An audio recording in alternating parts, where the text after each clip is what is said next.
Saya hari ini berkesempatan untuk ketemu salah satu sahabat yang udah lama banget saya nggak ketemu, dan saya juga udah lama nggak ngobrol-ngobrol. Saya pengen tahu kabarnya dia sekarang.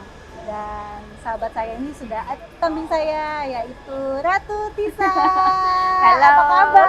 halo Viola, apa kabar? Kita nggak bisa tos-tosan. Kita nggak bisa tos-tosan. Kita harus jaga jarak, Harus mengikuti jaga jarak. protokol. Betul. Nah, sekarang saya sudah di Electronic City di SCBD, dan di sini saya mau diajak keliling oleh yang punya Electronic City sekarang. Waduh. Yang menjadi ratu di Electronic City sekarang, yaitu Tisa. Tis, ini Electronic City SCBD apakah tetap buka selama Covid?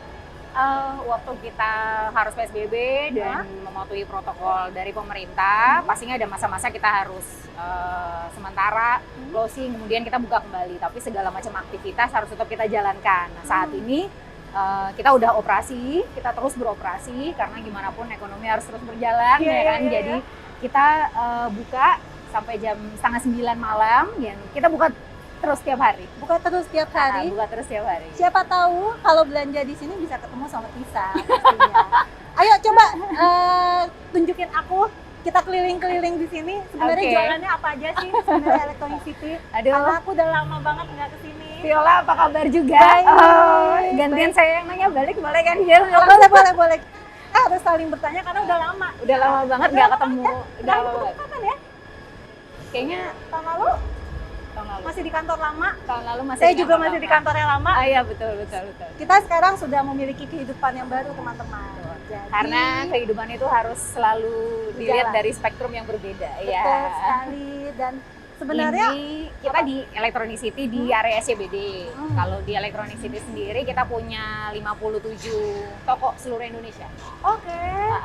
Jadi karena dari tahun 2001 sejarahnya Electronic City ini adalah satu-satunya perusahaan lokal yang bergerak di bidang retail untuk elektronik.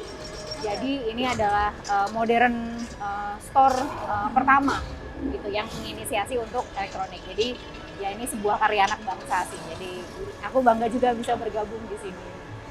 Oke, jadi setiap hari kamu sudah aktif ngurus Electronic City ini.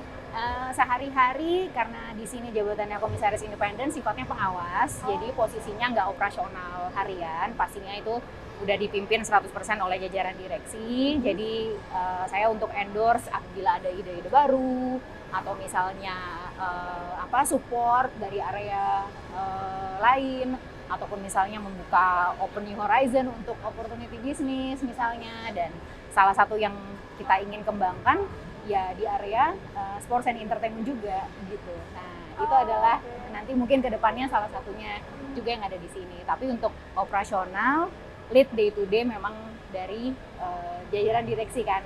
Jadi sehari-hari ya kira-kira sebagian kecil di sini, namun nextnya nanti selain itu masih ngurusin jamur juga. Jamur, nah ini yang menarik nih. Jadi sebenarnya Tisa itu memiliki usaha sendiri. Dia ini sebenarnya entrepreneur, jadi bukan hanya profesional di bidang sepak bola atau apapun itu, tapi sebenarnya Tisa ini memiliki usaha berjamur. Dari tahun 2018 ya awal mulanya, kemudian mulai diseriusin oleh ayah saya di 2019 sebelum akhirnya ayah saya jatuh sakit dan saya waktu itu belum sempat benar-benar konsentrasi untuk bantu ngurusin, sempat terlantar sampai usahanya sampai awal tahun 2020, kemudian saya aktifkan lagi di tahun 2020. Saya ngelihatnya ya ini pangan salah satu benar-benar industri yang kita mesti bangun sama-sama untuk Indonesia, karena ini yang memang menjadi dasar, apalagi sekarang lagi Covid gini kan. Ini itu yang salah satu yang paling penting.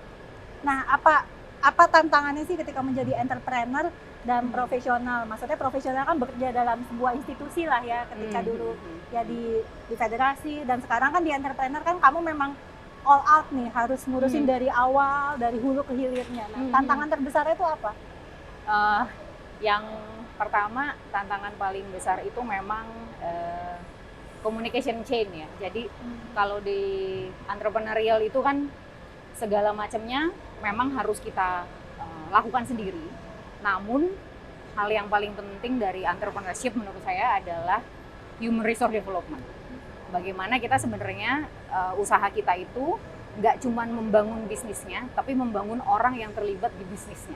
Itu tantangan yang paling sulit. Ya. Jadi apalagi di era sekarang, we tend to decrease the use of human kan pastinya, karena pasti less human, less cost gitu biasanya. Tapi kita harus ingat juga ya, kita bikin bisnis itu untuk apa gitu. Ya, untuk meningkatkan sumber daya manusia juga kan gitu. Nah itu yang menurut saya paling menantangnya, itu gimana caranya kompromi antara mendevelop atau membangun karyawan-karyawan kita yang kita pekerjakan dengan quality yang kita inginkan gitu. Karena kadang-kadang gergetan juga kepengennya, kalau saya kerjain sendiri lebih cepat gitu, mungkin hasilnya lebih ini, tapi kan terus nggak membangun orang gitu. Iya, teamwork lah ya. Iya, itu sih. Tapi pernah nggak sih berpikir, kamu udah jauh-jauh sekolah di Viva Master, ya memang itu specialized banget kan. Lalu akhirnya sekarang end up di sini, terus bertani jamur gitu. Kamu merasa apakah ilmu-ilmu yang kamu pernah serap itu akhirnya bisa diaplikasikan apa tidak? Bisa, sangat bisa. Menurutku ini different spectrum yang juga kalau secara sports ini bisa kulihat sebagai another spectrum untuk membangkitkan sports industry. Karena kalau yang namanya sports industry disuruh governing body doang yang ngerjain, ataupun all around governing body saja yang mengerjakan, nggak akan pernah tumbuh, karena industri itu harus didukung dari private sector juga.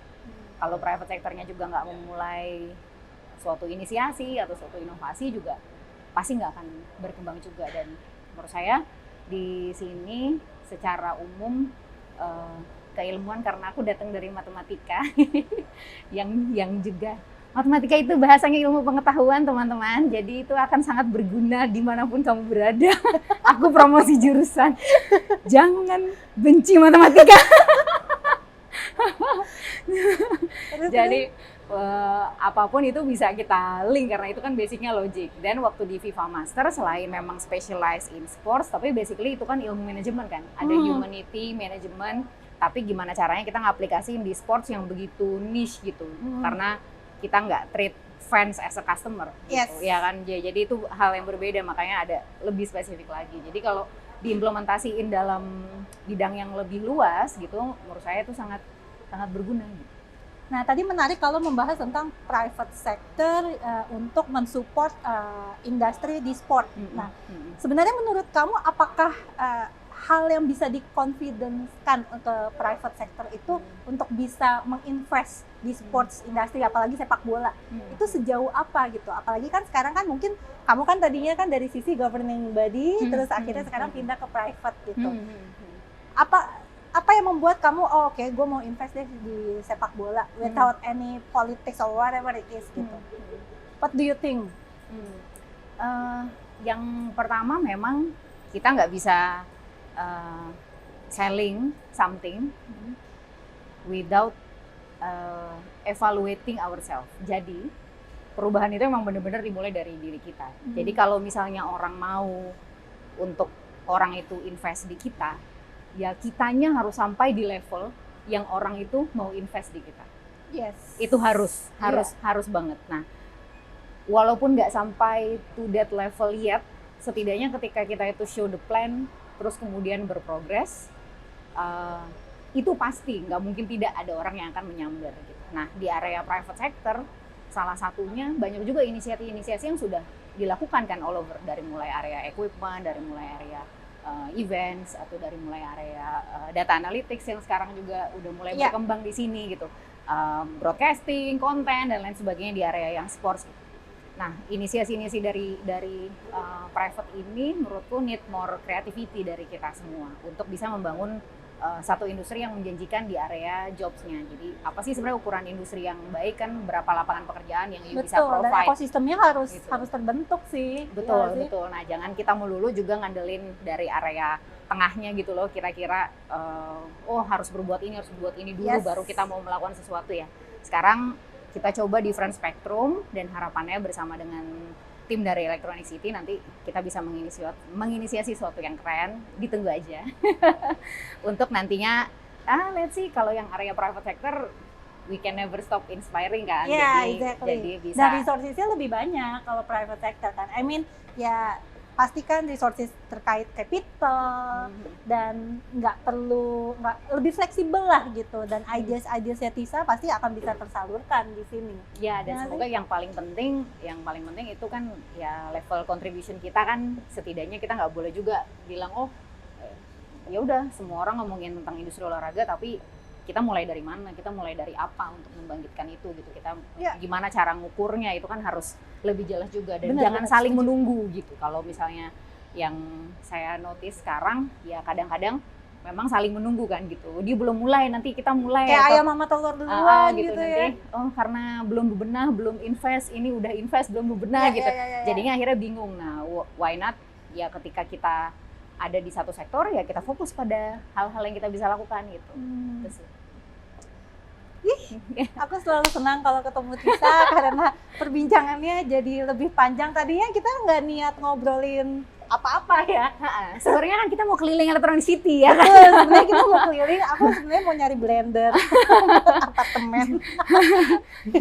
Soalnya sekarang tuh dia lebih nggak sibuk teman-teman. Kalau dulu di federasi dia sangat-sangat all out, bener-bener kerja dan sibuk banget gitu. Enggak. Sekarang Kelihatan lebih sibuk slowing aja, down ya. kelihatan sibuk aja. Secara kehidupan lebih slowing down ya sekarang ya. Kalau slowing down kayaknya hampir sama-sama aja, karena entrepreneurial itu needs more time sebenarnya. Karena kan kita itu kan, dan maksudnya tanggung jawab di sini pun juga sangat besar. Ini perusahaan terbuka ya gitu kan, maksudnya ini public company gitu, meaning nggak kita harus bener-bener running really strict gitu on the professionalism gitu, bener-bener nggak boleh ada toleransi sama sekali gitu. That's why saya bangga banget punya tim direksi yang hebat gitu di Electronic City gitu. Pastinya ini semua juga kerja keras semuanya. Jadi memang kalau dari sisi kesibukan yang terlihat dan tidak terlihat gitu, itu depend on the pressure ya. Pressure cooker kali ya. Apakah bisa disimpulkan dulu lebih pressure ketimbang yang sekarang, atau sebaliknya? Nanti kita temukan jawabannya kembali dengan jalan-jalan lagi. Ayo kita jalan-jalan.